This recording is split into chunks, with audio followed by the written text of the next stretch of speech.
What's up, guys?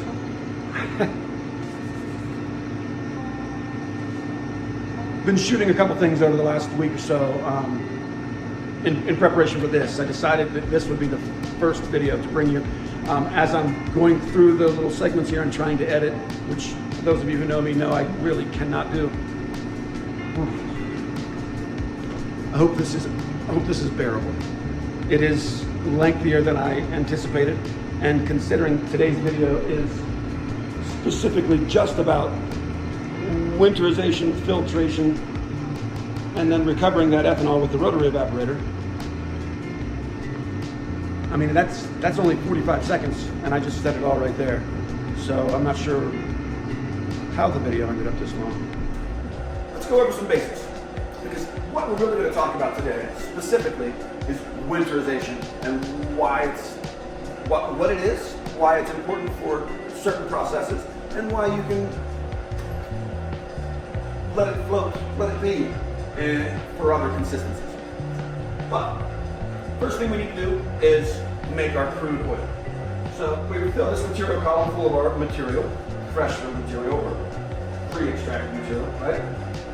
Then, without making it too confusing, this is my solvent tank. And I'm going to go over this in much greater detail when I do a specific closed loop video. And I'll walk you through a closed loop extraction. Or once we're done recovering, and we'll go over the recovery and how I use the coil and all that stuff in the closed loop video. Once we're done recovering, then I pour whatever into whatever I want to, whether it be a Pyrex or a jar or whatever. At that point, so you have it's not a, this is not what you would want to dab on typically. To be perfectly honest with you, it would be just fine. It is not too old. It is not anything. You can see this just sat overnight, and the fact that it crashed out like that and made just batter on its own is a good sign. There's a lot of THCA in it. Having said that, we get to this point. That's what we pour that pour spout into, right? And then you let that sit in a controlled environment, whether your controlled environment is a hot plate or a sealed vacuum oven, whatever you got first, as long as you're being safe. So, let's talk about it. I get to that point, right? At that Pyrex.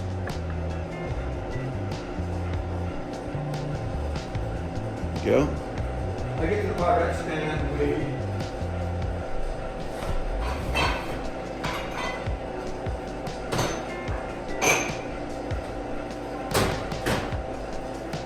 get myself a large jar because I know I'm going to need a lot of ethanol for this, and the point of that is because it makes your filtration easier.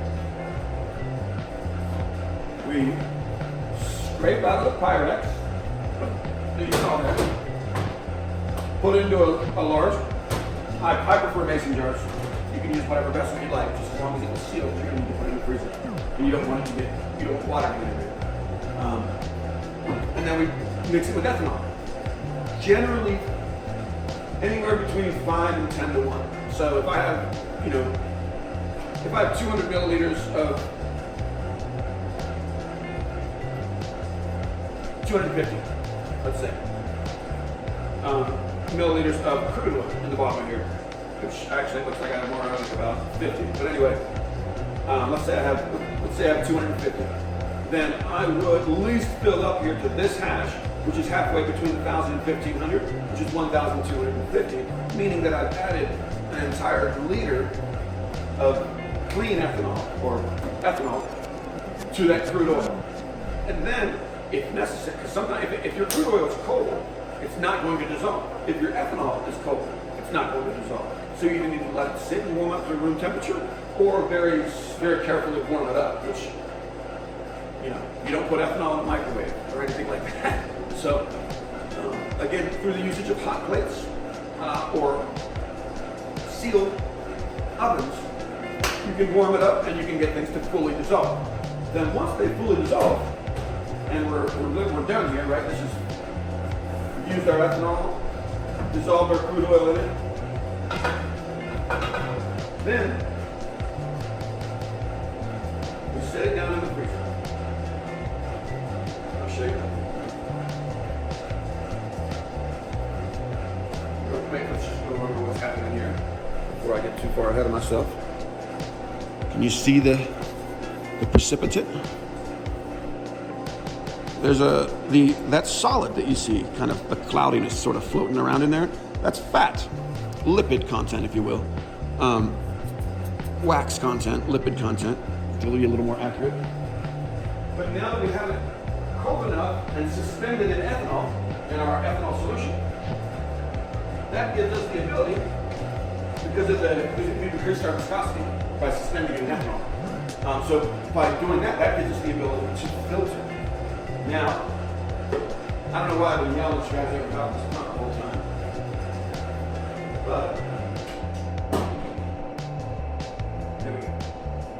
This is the Welch 8-headed diaphragm pump, and it is a badass pump. It may not sound like it because it's so whisper perfect quiet over here. Let's talk about what's making all this noise, right? Let me bring you guys over here a little closer. Anybody need an eye wash station there? I got one on each wall. All right, now this is, all right, I'm at the risk of, all right, so I'm not going to be in frame, but what I want to talk about is in frame. All right, this is my Hogstrom. You can see it has a port coming out the bottom. This right here is this is a filter plate in the center, so it holds a piece of filter paper.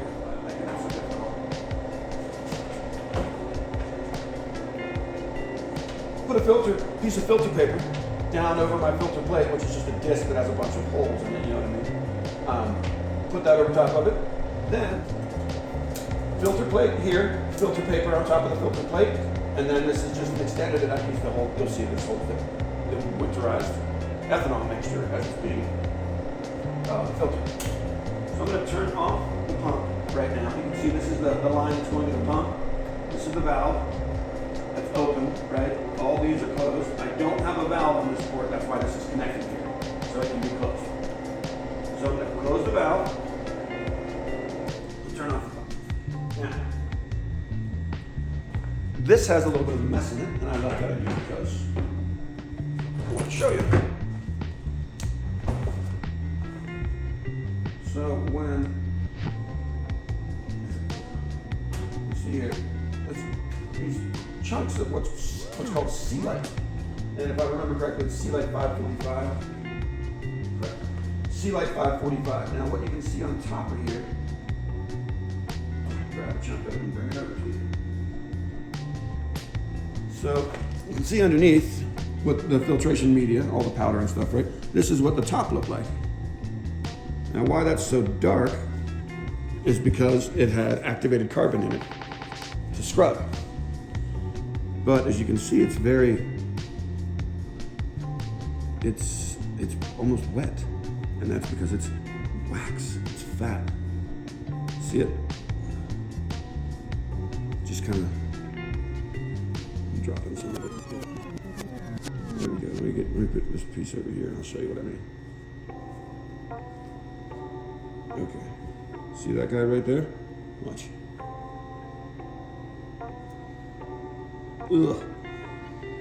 Lipid content. So,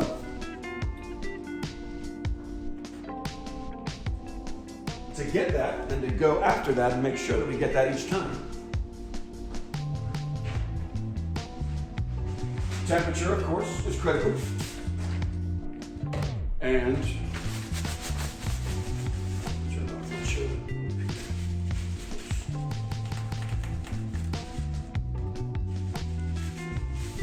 Temperature is critical, and then, as I mentioned, the filtration bed, or the bed of filtration media, or the powder. That's what's really going to pool fats. So, obviously, I got a little bit of work to do here. I got to empty this out from my last filtration, and then I will show you No, I was gonna cut the camera, but now I'm not. What you're gonna see me do here now is not something that I would typically do, or at least not typically do.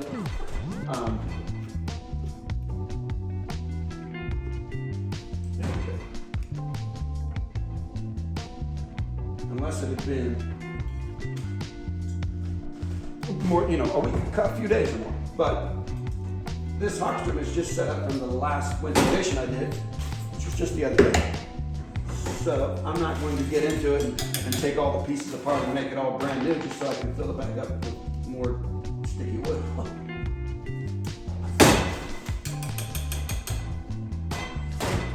But having said that, we are going to take a couple things out. That's a bit of oil there.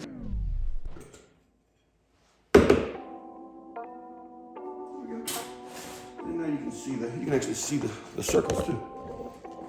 Because there's a little bit of oil that left it wet there. But that's our filter paper, and typically, you can wipe this out and start with it being pristine. But when you see what we're about to do here, I don't understand why you would. All right. Now, let's do a little bit of simple math here. We all know the short, wide mouth mason jar, right?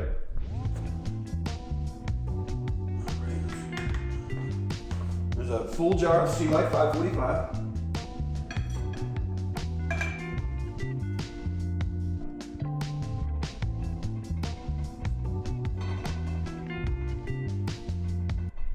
Yeah, that really couldn't have gone like any better.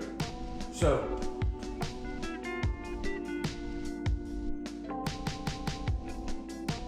I'm gonna say we're gonna do 2 full jars. Very simply, 1 short, wide mouth mason jar full of Sea Light 545 per 1.5 liter of ethanol crude. So I put 1 in for each jar. And the reason how I decide that, of course, again, is the amount of crude that I need to filter and what kind of depth we are at here. So I know, since I'm, sorry. Okay, see that? Can you see that little, that line? Shit. There you go. See that little line in the back? That's the gasket. So knowing that it is about right here, it's perfect. I know that's plenty. That's a thick bed. And I'm not gonna add any T5 to this because I don't need to. But that's a very thick bed, and it'll give me the ability to filter this amount of crude. So, here we go. Let me get my ethanol spray bottle here. Same thing, just ethanol in here, same as I used to dissolve that. And we're gonna go ahead and open this guy. You can see it kind of, I don't know if you guys can tell or not, but can you see how the vacuum is just pulling down that cake? There you go.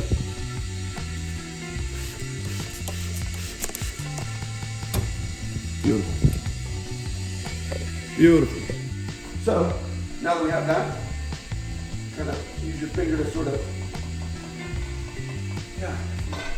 use your finger to kind of even out the bed. You see that it created little peaks and valleys all through it.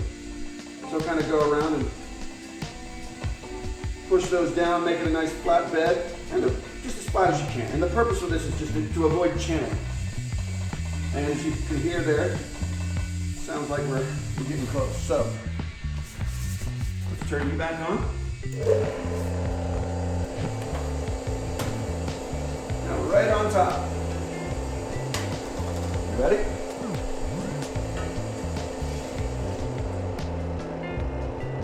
And for those of you wondering why these jars are so, what the black funk is all over these jars, that's just activated carbon.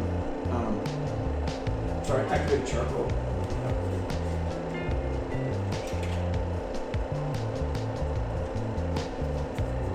you can use activated charcoal for chromatography as well. I can literally strip all color out of this. And that's generally what I'll do again, this isn't about potency, but when I'm going after stability. And what I mean by that is the jar will stay the color that it is for a year or two. The red oxidation ring around the top will not be, will take a while to pronounce itself, or at least if it does, it's faint. And then of course the actual colorway of the distillate will oxidize and darken as time goes by. But sometimes I like to check and see if I got anything coming, and I'll show you how we do that.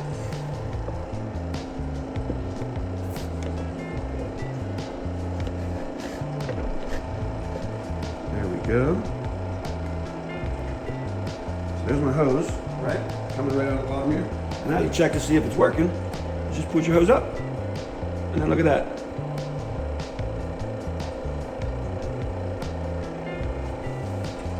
Usually if I move it over here a little bit. See?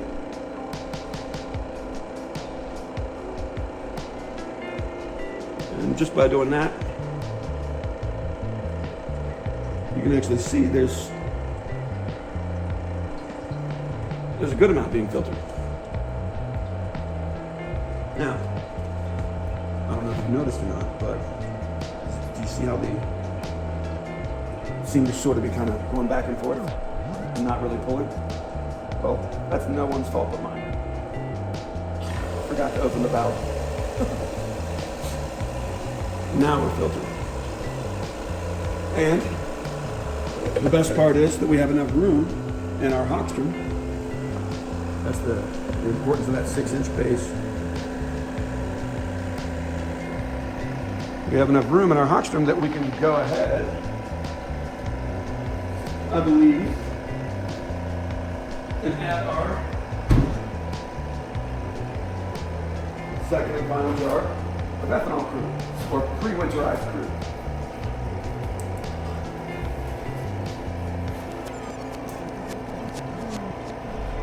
Make sure your jars are clean. If your jars aren't clean, this is what you have to deal with trying to get them off.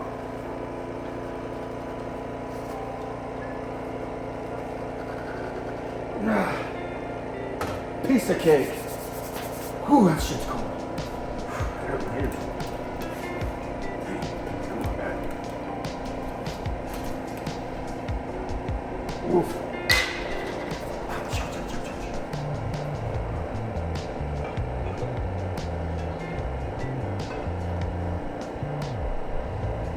There we go. Now,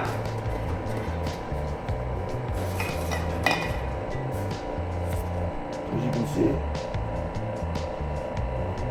the oil that's in, or the ethanol and oil that's in there is very, very, very, very cold.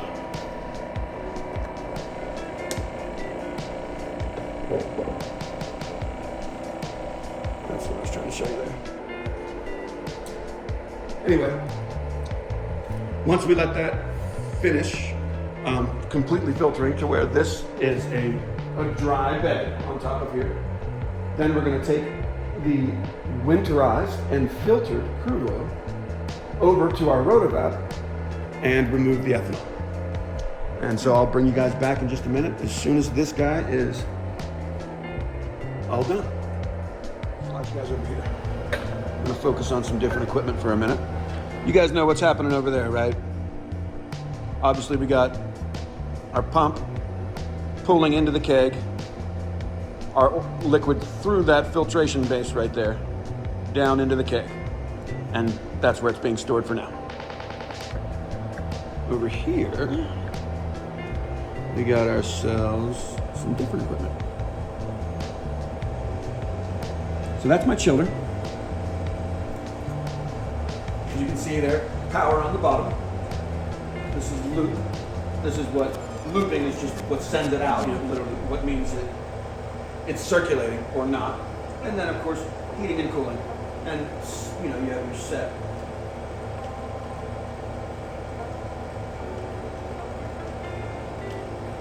we're set at 5.5 degrees Celsius. And I don't know why I set that one.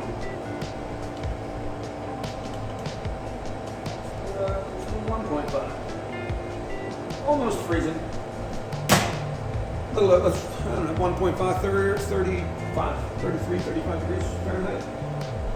So anyway, while that guy is setting up and cooling off there, let's talk about what else we got going here. So this is our rotary evaporator. This is its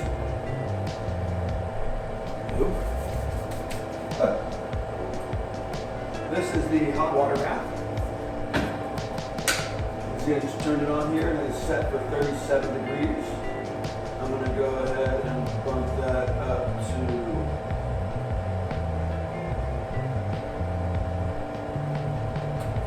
50 degrees. Let that chill. And actually, you know what? Let's do 45. We're going to be pulling a deep enough vacuum that it really doesn't need to be that long. So anyway, that's going to warm up this water bath that you see right here that I'm able to raise with this knob. You guys are seeing all that? Let me check the frame again, I apologize. Yeah. Let me be a little closer here. All right. So, this is another diaphragm pump. And if you can imagine, there is such a thing as pulling vacuum too hard. This is the pump that I'm going to use to pull vacuum on the rotary evaporator here, the rotovac. And the chiller, as you can see, is going up to this condensation coil and it's rocking. Now this is where the magic piece goes, and I'll go ahead and just grab it and show you what I'm talking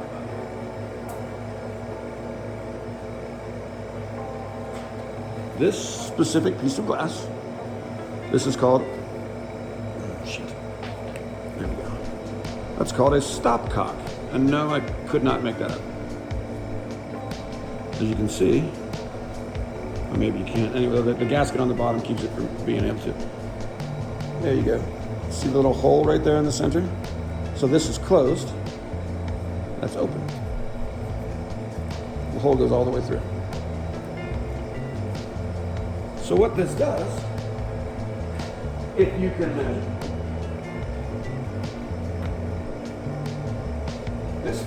this is how we load the rotary evaporator. Now you don't want to pull this off or put this on, while it's inside of here. You take this out and very carefully do this. This is glass, obviously, right? Now, I'm going to throw the excess tubing over there. How much of that can you guys see? There we go. So we got my excess tubing is just sitting over here on top of the freezer for now. That's fine.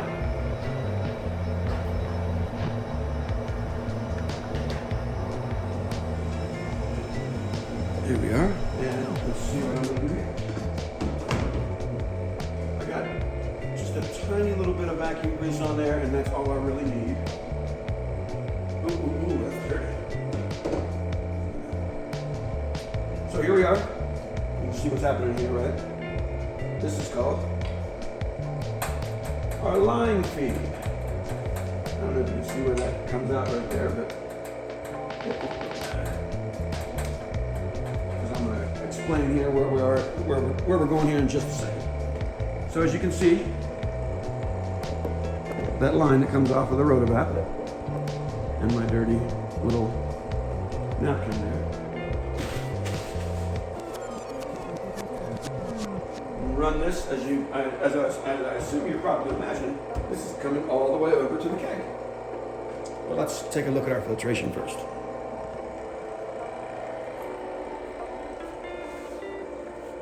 Hey. So you can see the stuff on top of that. Sorry. You can see the stuff on top that's clearly like a fatty, waxy.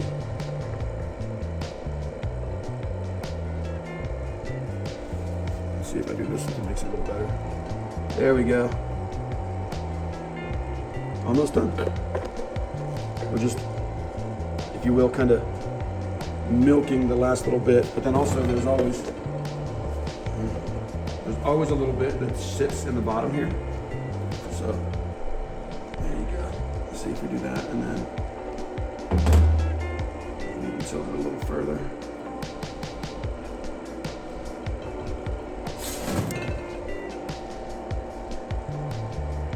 I like it. I like it. Feels good. Feels good. All right, so we're back here. Actually, let me bring you over here because I gotta show you the top of this again. So, out of these valves here, this one obviously connected to here, and the only way for me to close that is to close this valve right here. And again, look how cold that is. But we'll let that go.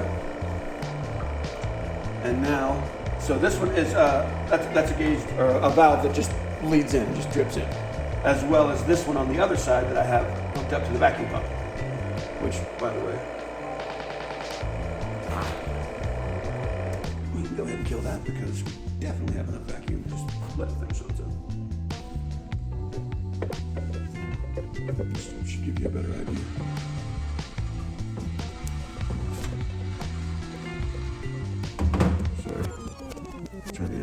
So there you go. You can see the bed or the powder below that, and you can see what's on top of it there. It's just a bunch of fatty wax. And I'm gonna go ahead and try and empty this.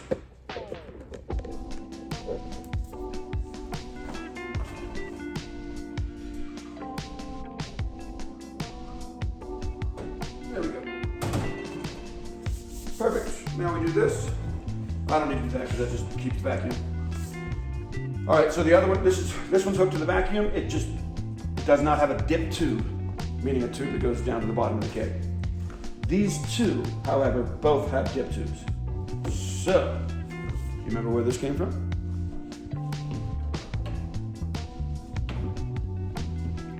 We're gonna go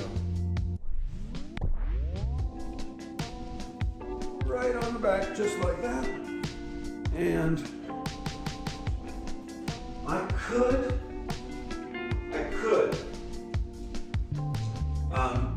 switch up to a different hose there that's a little bit tighter, but it's not. I'm not trying to pull vacuum with this hose or anything. I'm literally just using it to transport oil from one piece of equipment to another. So I find that a little twisty ties, and honestly, it's fine without the twisty tie, or the zip tie, pardon me. But with the zip tie, it works pretty dang well. All right. Next step. Unhook the big badass vacuum pump. Sorry guys, I know I'm probably in your way for all of this. So we unhook the big badass vacuum pump that we had over here. We got our line that is running all the way over to the other piece of equipment right here. And then this one we're just gonna leave.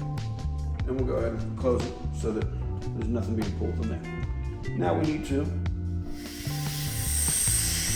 all I'm doing, if you notice, all I'm doing here is I'm letting air into the keg.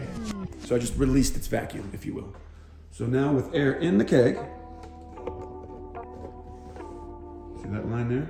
Dips behind the freezer. And there she is. Right there. So here we are. We're going to turn on our rotary evaporator. See, it rotates. And we're going to use the warmth from this water bath, the cool from our chiller, and the vacuum from this pump to evaporate our ethanol and recover it. So I took this pump, right? Let's see if we can get it. There we go. I don't know if you guys can see up here in these connections, but this is the vacuum gauge. Behind the vacuum gauge, you can see maybe here. This little hose that just moves air over to the actual vessel. This is how we pull vacuum. And then this, that's the loose one. And then this white one right here is the one that actually comes out, and I'm going to connect to the pump. So bring that over here. Be kind of gentle with it. Never really, you don't want to bang on any of this stuff. All this stuff you need to be really gentle with. Now it does need to be firm, so you get a hold of it. And, you don't ever just until it works. Always use two hands with everything. All of this lab glass is incredibly expensive and incredibly specific. So when you break a thing, it's not like you can just go get some tape and, cover the hole and finish your work for the day. You're fucked until that company or a company that makes a specific stopcock that I just broke a week or two ago, until I find a company that has this exact stopcock with this exact size fitting and then can ship it to me. And then I can get back up and running. So, treat your equipment accordingly. All right, we're plugged in back here. That's kind of a sounding pump, isn't it? So we're plugged in back there. You guys see the vacuum gauge there?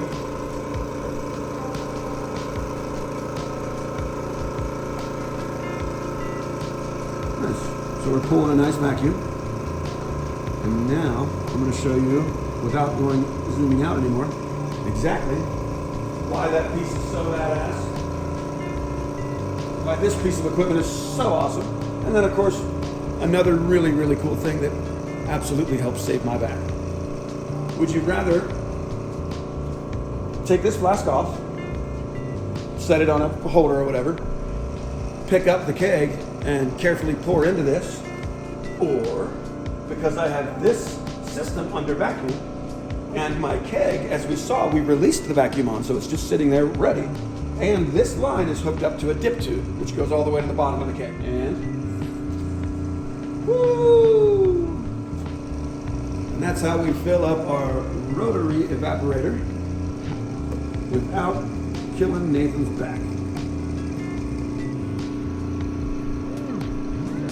And we want to be careful with how much we put in there, because the absolute enemy of any of these machine distillation, rotary evaporation, anything like that, is bumping. Bumping is when this is boiling so heavy, and there's so much of it in here, that it bumps up over, and the dirty oil gets into my collection flask here.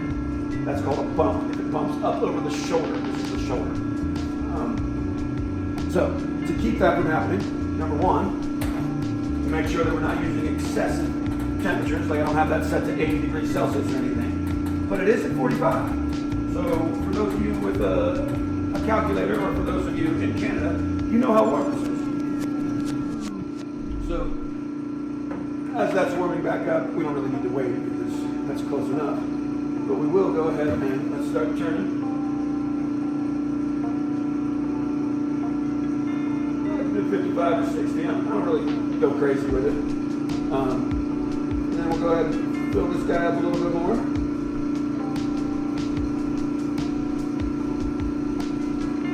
Some good looking crude, man.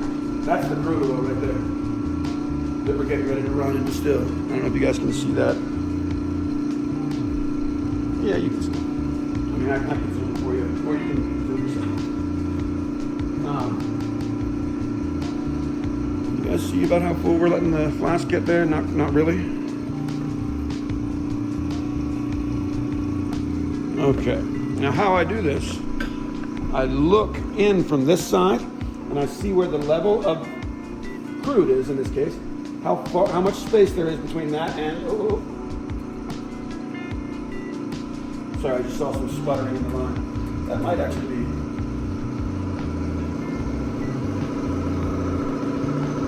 Yep, that's going to be close to home.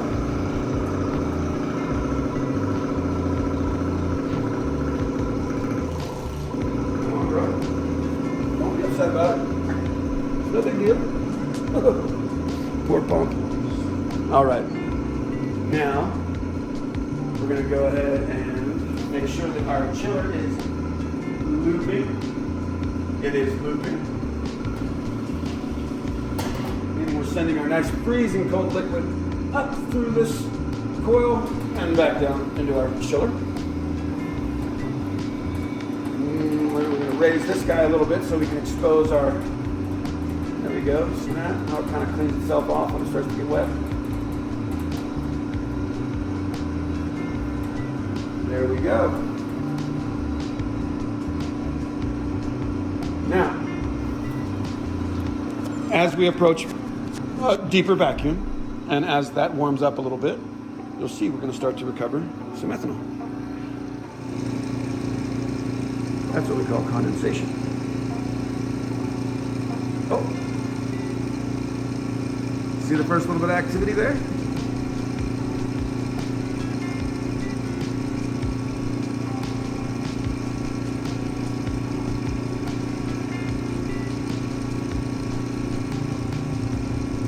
In a moment, there will be enough recondensing vapor that this condensation will all have fallen into my collection flask here. Sorry, all have fallen. This condensation in a moment, see now we got it coming around there, it'll all fall right down into the collection flask. And if you can't see it, they're coming down on the other side there. Let me bring you around this way.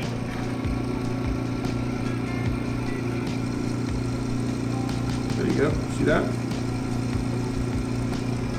And now take a look at this guy. That's what she does.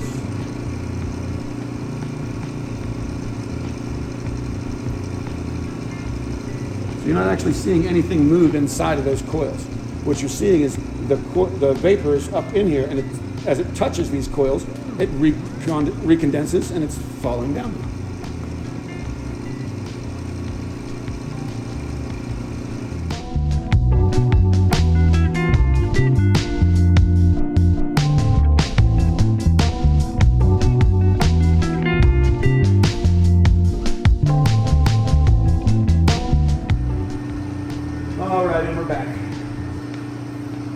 Number one, I'm going to show you how we get the last little bit of goodies out of our keg over here. I see you over here, but I haven't moved that far enough. Nope. Nowhere near far enough. There we are. Sorry, guys. All right. So, you heard me use the word dip tube, and you didn't know what that meant. You're about to put a cap off here, and this is what a dip tube is. That's how we, with this being attached to one of these valves, and it being attached to one of those long tubes. That's how we're getting our oil out without having to break our back. Okay. Not sure how well you can. Yeah, look at that.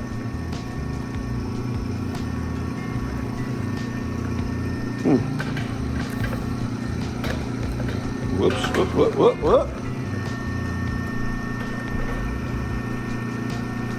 Yeah, you can see that. Oops, don't mean to bump you, but see our liquid down there, the stuff that's just below the dip tube? Well, you guessed it. We unhooked our tube from the valve, and now we just fish it up. Got it, almost all of it. See that? There's a tiny little bit left in there, and that's okay.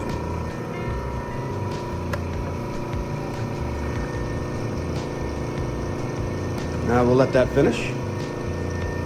And by let that finish, I mean let it finish. I'm not going to do anything with this line or anything like that until it's done. There we go, clear the line out. There we go. So now we'll just gather this up right here. And if you're wondering how I broke that last time, it's doing exactly what I'm telling you to do, not doing exactly what I'm telling you right now. And that is just setting this and waiting until everything was finished. I got to this point, emptied the keg, and decided to try and detach this while this was running. Broke it. Actually,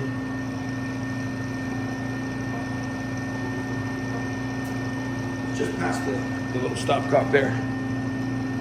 Trying to detach this guy right there and bink. And there's nothing you can do with the, luckily with the rotovap, I actually could just seal this hole and finish what was in there. But there's no way to feed it. I'd have to take it apart and hold the keg upside down and pour it into the flask, and it would be insane. So, you guys remember we had about 2 jars with a little less than about 1.2 or 1.3 liters in each one. This is a 3-liter collection flask, which you can see is, well, it's got at least 1 liter in there. And now we have some more, a reasonable amount more of crude to recover. There you go. See, we got a bit in that ball now again. So after that knocks the ethanol portion back off of that, obviously, all of the ethanol will be collected there. I then, first thing I do is open the stopcock, which is not connected to anything, which will release the vacuum. And then I can take on the hose here, open this valve, and I collect my clean ethanol, ready to be used again. When that's all said and done, and I've recovered as much off of this guy, off of that big wavy thing as I can, now we're set up to finish our recovery, our ethanol recovery, that is. When we're all said and done, and by said and done, I mean if I let that guy go until this will not even, like there's not even a single drip happening over on this side anymore.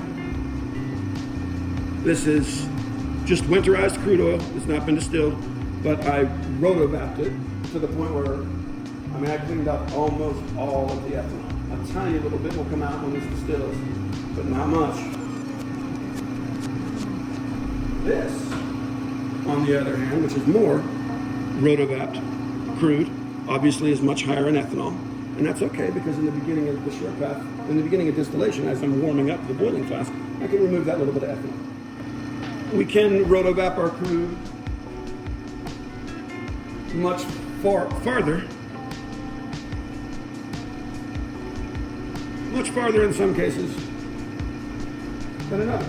And now the only reason for doing that would be convenience.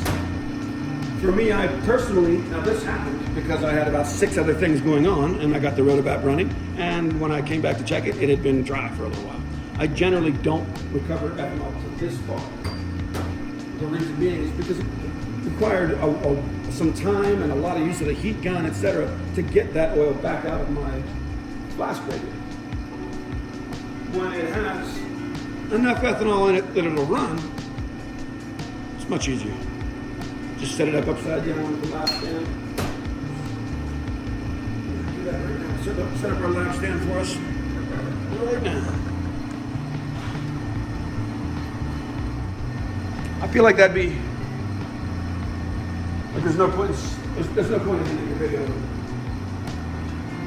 going all the way to that point, to where I'm going to pour the crude back into a jar.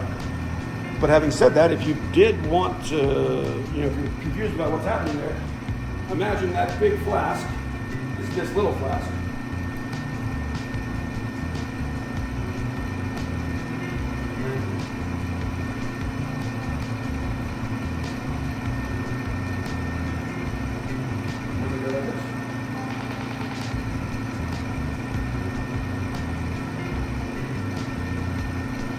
And then if necessary, I'll take a heat gun and warm the flask a little bit so that I can get as much as possible, if not all of it. Once finished, I will collect the winterized crude into a jar, as I mentioned. And then from that point, we will go into our distillation flask, or our boiling flask, if you will, and with it cold, or with it, at room temperature or whatever, we start to pull the vacuum, and then we go on into distillation, which is another video. I appreciate you guys, and again, those of you that have stuck with me this long, Kyle, you know who you are. I appreciate you. Much love from my family to yours, and I will see you all in the next video here on, as KJ or Kevin Ryan likes to say, the greatest website in the history of time, here on patreon.com. See ya.